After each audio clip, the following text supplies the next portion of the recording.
Swelling of the cell के हवाले से अभी जैसे हम बात कर रहे थे, तो स्वेलिंग के नतीजे में होता यह है कि जो सेल्स हैं वो फूल जाते हैं। जब सेल्स के स्वेलिंग होती है तो जो सबसे बड़ा प्रॉब्लम आता है वो ये आता है कि आपके जो ऑर्गेनील्स हैं उनमें, जैसे मैंने आपको बताया कि आफ्टर टाइम स्वेलिंग जो है वो ऑर्गेनील्स के अंदर जाने शुरू हो जाती है। यहाँ पे जहां तक हमने बात की थी रिवर्सिबल सेल इंजरी की, तो रिवर्सिबल सेल इंजरी का मतलब क्या है कि वो सेल इंजरी जहां पर अगर तो पॉजिटिव एजेंट रिमूव कर दिया जाए तो ये इंजरी खत्म हो जाएगी और जो सेल है वो वापस अपनी नॉर्मल एक्टिविटी की तरफ रिवर्स कर जाएगा। रिवर्सिबल सेल इंजरी इसको कहते हैं। रिवर्सिबल सेल इंजरी का मतलब ये है कि अगर तो डैमेज जो है वो बहुत ज्यादा सीरियस नौयत के आगे नहीं बढ़ गई है, से फॉर एग्जाम्पल क्या अभी आपके जो माइटोकॉन्ड्रियाज हैं उनमें डैमेज शुरू नहीं हुआ है, या आपके जो लाइसोसोम्स हैं वो जो है वो नहीं हो पा रहे हैं, क्या कहना चाहिए कि लाइसोसोम्स जो उनमें अभी स्वेलिंग नहीं आई है या उन्होंने अभी बर्स्ट होना नहीं शुरू किया है, और आपका जो न्यूक्लियस है उसके अंदर जो क्रोमैटिन मटेरियल है उसमें कोई डैमेज नहीं शुरू हुई है, that means this is the injury, this is the reversible kind of injury. ठीक है। अच्छा, रिवर्सिबल सेल इंजरी जो है वो हमारे पास दो तरह की होती है। पहली जो है वो स्वेलिंग है, यानी अब तक जितना मैकेनिज्म मैंने आपको बताया कि जिसमें पानी का भर जाना, सेल्स का सूज जाना, सेल के बाद फिर ऑर्गेनील्स का भी आहिस्ता आहिस्ता करके फूल जाना, न्यूक्लियस का फूल जाना, यहाँ तक की जो जो जो डैमेज है वो स्वेलिंग कहलाती है एंड दैट इज रिवर्सिबल। यानी इस टाइम पे अगर जो भी सेल्यूलर इंजरी का कॉज है वो रिमूव हो जाता है, आप ट्रीटमेंट दे देते हैं या उस कॉज को रिमूव कर देते हैं, चाहे कोई भी जो भी एबनॉर्मेलिटी है, जिस एबनॉर्मेलिटी की वजह से ये डिजीज का प्रोसेस शुरू हुआ है, अगर आप उसको रोक देते हैं उस मैकेनिज्म को, तो ये जो स्वेलिंग है ये वापस रिवर्स हो जाएगी और सेल अपनी नॉर्मल प्री इंजरी फॉर्म में वापस आ जाएगी विद नो और slight functional deformity. No, no यानी बिल्कुल नहीं होगी फंक्शनल डिफॉर्मिटी, या थोड़ी बहुत इतनी होगी कि वो नेग्लिजिबल होगी, उसको आपको मतलब आप उसको डिटेक्ट नहीं कर पाएंगे, अनडिटेक्टेबल अमाउंट में जो है वो फंक्शनल डिफॉर्मिटीज आएंगी, that is known as the swelling. अच्छा, इसके बाद जो दूसरी जो टाइप की जो रिवर्सिबल सेल इंजरी होती है वो होती है फैटी चेंज। ठीक है जी। There are certain kind of injurious agents which precipitates fatty changes, जैसे कि मैंने आपको कल भी क्लास में, जो कल की क्लास थी उसमें मैंने बताया था कि alcoholism basically leads to fatty changes. ठीक है जी। तो ये इस तरह की अगर कोई डैमेज होती है जो कि रिवर्सिबल फॉर्म में होगी, फैटी चेंज भी जो है वो फैटी चेंज जो है वो भी क्या करती है कि अगर तो आपने पॉजिटिव एजेंट रिमूव कर दिया है तो वो फैटी चेंज भी रिवर्स हो जाएगी। अब अगर ऐसा हो रहा है तो ठीक है, लेकिन अगर ऐसा नहीं हो रहा है तो फिर आगे जाके जो है वो जो सेल है उसके लिए प्रॉब्लम हो सकती है। अच्छा, जब रिवर्सिबल सेल इंजरी से इरिवर्सिबल चेंजेस की तरफ सेल जाना शुरू करता है तो फिर क्या होता है। अब जैसे स्वेलिंग तो हुई थी, अब हमारे पास जैसे मैंने आपको बताया कि स्वेलिंग हुई है, सेल की स्वेलिंग हुई है, ऑर्गेनील्स की स्वेलिंग हुई है, और उनमें जो इंपॉर्टेंट ऑर्गेनील्स हैं, अच्छा ऑर्गेनील्स की स्वेलिंग हुई है, साथ में न्यूक्लियस की स्वेलिंग हुई है, और ऑन द होल सेल की स्वेलिंग हुई। ठीक है। न्यूक्लियस की स्वेलिंग है। ऑर्गेनील्स में जो दो तीन इंपॉर्टेंट ऑर्गेनील्स हैं जिनके बारे में हमें बात करना जरूरी है, एक तो माइटोकॉन्ड्रिया।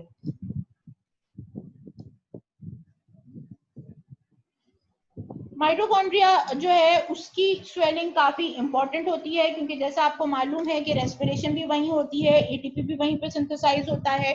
माइटोकॉन्ड्रिया में अगर स्वेलिंग होनी शुरू हो जाती है तो इसका मतलब क्या है कि इसकी जो इनर माइटोकॉन्ड्रियल मेम्ब्रेन है उसकी जो है उसमें स्ट्रक्चरल डिफॉर्मिटी आनी शुरू हो जाएगी, and that will ultimately lead to obviously damage of the mitochondria, और वो जो डैमेज है obviously that will ultimately lead to further deterioration and further deficiency of ATP in the cell. ठीक है। उसके बाद जो एक और जो बहुत इंपॉर्टेंट ऑर्गेनील है, जो कि अगर उसमें स्वेलिंग होने के बाद डैमेज शुरू हो गया, तो इसका मतलब ये है कि जी सेल्यूलर इंजरी जो है वो रिवर्सिबल से इरिवर्सिबल की तरफ ट्रांसफॉर्म हो रही है, and that is your lysosomes. अच्छा, आपको मालूम है कि लाइसोसोम्स यूजुअली काम क्या कर रहे होते हैं? लाइसोसोम्स कर रहे होते हैं मतलब स्टोर करके रखते हैं डाइजेस्टिव एंजाइम्स।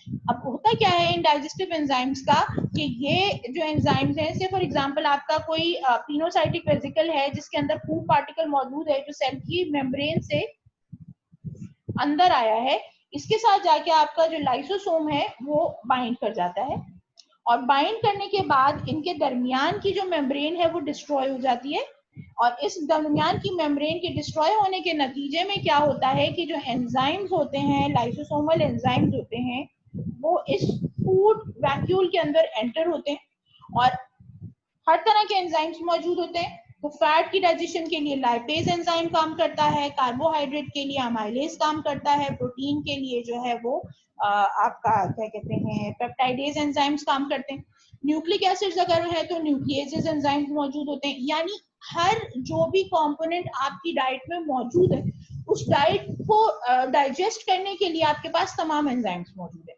अब अगर ये तमाम एंजाइम्स मौजूद हैं, और अगर आप ये इंपॉर्टेंट चीज नोट करें कि ये एक स्पेसिफिक वैक्यूल के अंदर ही रिलीज होते हैं, इसका मतलब क्या हुआ कि they are not allowed to be release in the cytoplasm. वजह क्या है कि ये तमाम के तमाम एंजाइम जो है वो सेल्यूलर कंपोनेंट को खा जाएंगे। ठीक है जी। तो अगर तो खुदा ना खास्ता लाइसोसोम्स की बर्स्टिंग हो गई है, तो जो मैकेनिज्म स्टार्ट होता है वो कहलाता है ऑटोफेजी।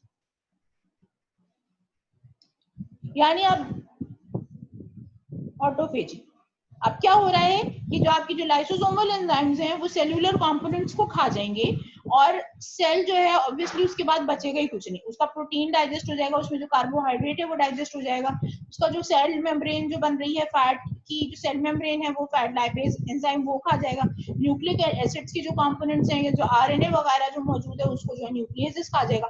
तो मतलब तमाम के तमाम जो एंजाइम्स अगर रिलीज हो गए आपके साइटोप्लाज्म के अंदर, तो फिर तो एक जो प्रोसेस है ऑटोफेजी का वो शुरू हो जाएगा, and this autophagy will ultimately lead to cell death. ठीक है जी। तो पहला तो ये मैकेनिज्म हो गया कि पहला जो है लाइसोसोम्स के बर्स्ट होने, स्वेल होने और बर्स्ट होने के नतीजे में इरिवर्सिबल सेल इंजरी होती है। दूसरा जो है वो माइटोकॉन्ड्रिया है। अगर तो माइटोकॉन्ड्रिया फूल गए थे तब तक तो फिर भी बर्दाश्त था, लेकिन जैसे ही इनर माइटोकॉन्ड्रियल मेम्ब्रेन का जो शेप है वो ऑल्टर होना शुरू होता है, तो उसके नतीजे में क्या होता है कि जो इलेक्ट्रॉन ट्रांसपोर्ट चेन के जो एंजाइम्स हैं वो अपनी जगह छोड़ देते हैं, और जब वो अपनी जगह छोड़ देते हैं तो उसके नतीजे में क्या होता है कि जो रेस्पिरेशन का प्रोसेस है वो तो वैसे ही रुका हुआ था, वो रेस्पिरेशन का प्रोसेस फर्दर डिटीरियोरेट करता है, और उसके नतीजे में क्या होता है कि आपकी जो एटीपी की जो सिंथेसिस जो थोड़ी बहुत चल रही थी वो भी रुक जाती है। अगर तो माइटोकॉन्ड्रिया बर्स्ट हो गए फिर तो कहानी खत्म हो गई, यानी इसका मतलब क्या है कि इसके बाद तो फर्दर किसी भी किस्म का कोई फंक्शन परफॉर्म हो ही नहीं सकता। तीसरी चीज, न्यूक्लियस न्यूक्लियर चेंजेस। ये जो न्यूक्लियर चेंजेस होती हैं ये फाइनली जो एक तरह से समझ लें जो ताबूत में जो आखिरी कील ठोकने वाली जो कहानी होती है ना, न्यूक्लियर चेंजेस बेसिकली ये होती है। पिक्नोसिस, ठीक है, कैरियोलाइसिस,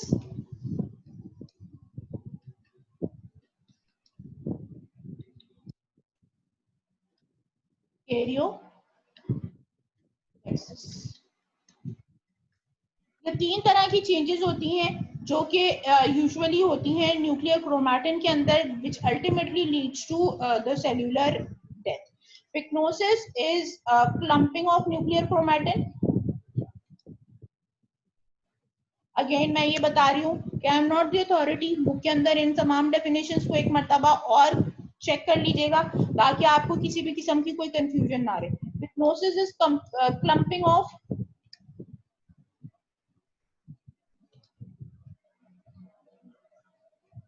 nuclear chromatin. Karyolysis is dissolution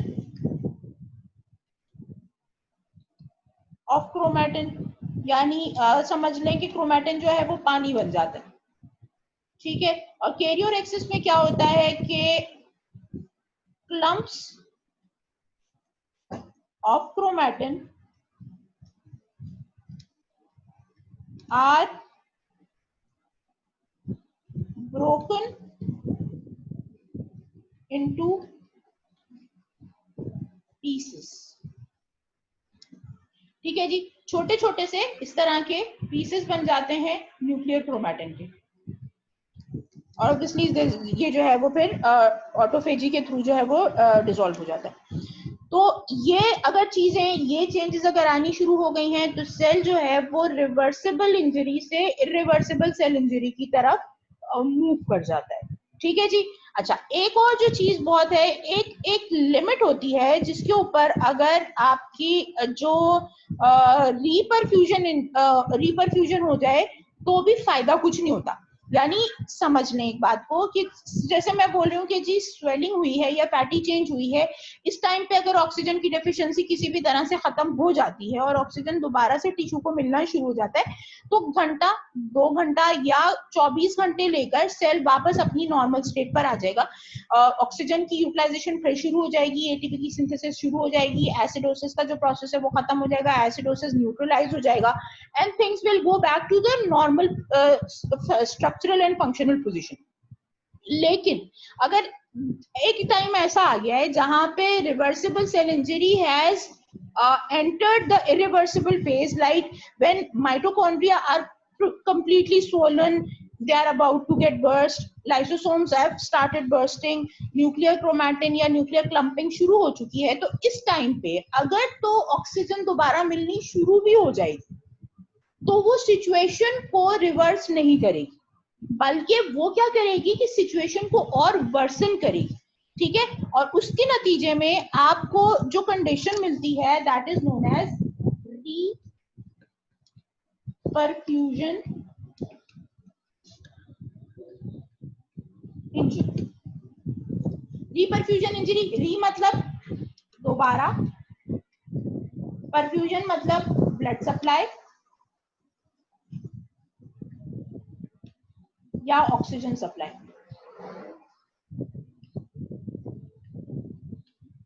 और इंजरी का मतलब तो आपको मालूम है। इसका मतलब क्या हुआ कि अगर दोबारा से ब्लड सप्लाई नॉर्मल हो जाती है या दोबारा से ऑक्सीजन सप्लाई आनी शुरू हो जाती है तो उस ऑक्सीजन का अब कोई फायदा नहीं है।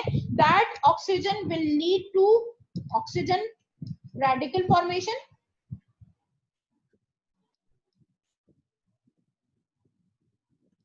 and that will ultimately lead to radical induced cell injury or in other words reperfusion injury। यहां तक कोई चीज अगर कंफ्यूज कर रही है, कोई सवाल पूछना है तो पूछ लें, अगर समझ में आ गया है तो हैंड्स रेज कीजिए।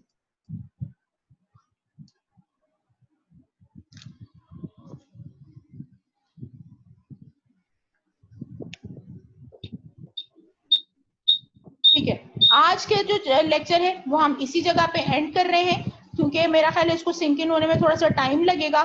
कल की जो क्लास होगी उसके अंदर इसी मैकेनिज्म के बाद के जो छोटे मैकेनिज्म्स हैं उनको पढ़ेंगे। लेकिन एक चीज का ख्याल रखिएगा कि this whole thing which we have discussed के जी ये होता है, फिर उसके बाद स्टेप वाइज ये होता है, फिर ये होता है, ये होता है, ये होता है और फाइनली फिर ये हो जाता है। यानी फाइनली जो है आखिर में आके जो है आपका सेल जो है वो डेथ की तरफ चला जाता है। इस पूरे मैकेनिज्म को हम पैथोजेनेसिस कहते हैं। अभी अगर आपने नोट किया हो तो हमने स्टेप वाइज किया था कि जी ऑक्सीजन डेफिशिएंसी हुई तो सबसे पहले ये होगा, फिर स्टेप वाइज ये होगा, फिर ये होगा, फिर ये होगा, फिर ये होगा। उस तमाम के होने के नतीजे में ऐसा होगा। अगर वो चीजें रिवर्स हो गई तो इंजरी जो है वो रिवर्सिबल होगी, अगर नहीं तो फर्दर ऑर्गेनेल्स का डैमेज होगा, इसके नतीजे में इरिवर्सिबल इंजरी होगी। अब ये जो इरिवर्सिबल इंजरी होगी अगर इसको भी सही टाइम पे नहीं देखा गया या सोने पे सुहागा वाली कहानी है कि जी रिपरफ्यूजन हो गई तो उस रिपरफ्यूजन के नतीजे में जो सेल डेथ का मैकेनिज्म है वो और स्पीड अप हो जाएगा और उस स्पीड अप होने के नतीजे में सेल डेथ अगर रिपरफ्यूजन के बगैर 15 से 20 घंटे के बाद होती तो रिपरफ्यूजन के नतीजे में 10 घंटे में ही हो जाएगी। यानी इतनी तेजी के साथ वो जो है उस स्पीड उसकी जो मैकेनिज्म है या जो सेल डेथ का जो मैकेनिज्म है उसको स्पीड अप कर देता है ये रिपरफ्यूजन। ठीक है जी। तो ये तमाम चीजें जो हैं, this whole thing which was from step 1 till the end, this is known as pathogenesis. किसी ने मुझसे ये सवाल पूछा था कि जी पैथोजेनेसिस समझ में नहीं आई है। वो उस वक्त इसलिए नहीं समझ में आई थी कि जब तक हम डिटेल में उसको डिस्कस नहीं करेंगे कि हाउ दैट थिंग वर्क्स, तो हम उसके बारे में बात नहीं कर सकते। तो यहाँ पे होपफुली जिस बच्चे को उस दिन पैथोजेनेसिस समझ नहीं आई थी वो समझ आ गई होगी। काइंडली मुझे मैसेज करके भी बता दिएगा। अगर फिर भी कोई चीज प्रॉब्लम कर रही है तो कल तक मेरे पास सवाल आ जाना चाहिए, ताकि कल की जो क्लास होगी वो इंशाल्लाह फिर उसके अंदर मैं आपका जो सवाल है वो मैं इंशाल्लाह उसको इंक्लूड कर लूंगी। So thank you so much for your time today. ठीक है जी, आज की हम क्लास यहाँ पे एंड कर रहे हैं। इंशाल्लाह फिर नेक्स्ट क्लास में मुलाकात होगी। Is that okay? Raise your hands.